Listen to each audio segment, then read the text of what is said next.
Hello, what's up everyone? So as a Nepal versus Oman हुन गइरहेको छ match ओमनमा so यो म्याचको थोरै एनालाइसिस प्रिभ्यू भनौं न सो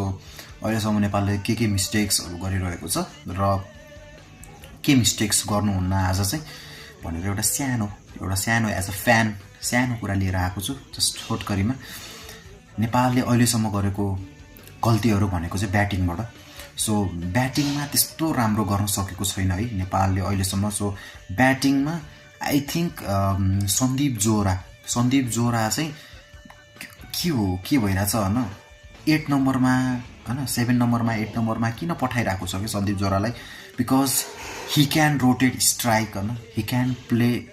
गुड हैन सो सन्दीप जोरालाई चाहिँ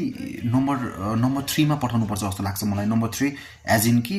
ओके नम्बर 4 यदि हामीले ब्याट्सम्यानहरुलाई 1 र 2 गर्निम भनेपछि सो सन्दीप जोराको बेस्ट प्लेस भनेको चाहिँ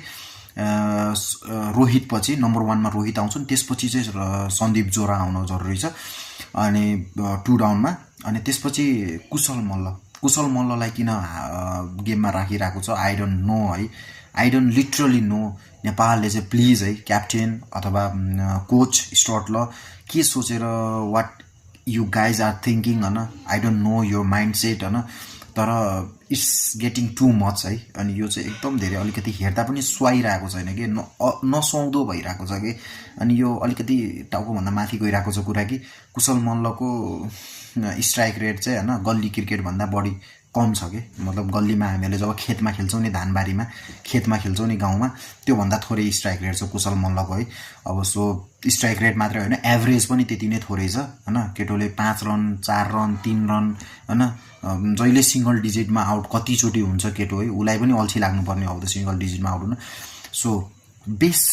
playing 11 for today can be अस्तिको हाम्रो कतारसँगको गेम जस्तै प्लेइङ 11 तर डोन्ट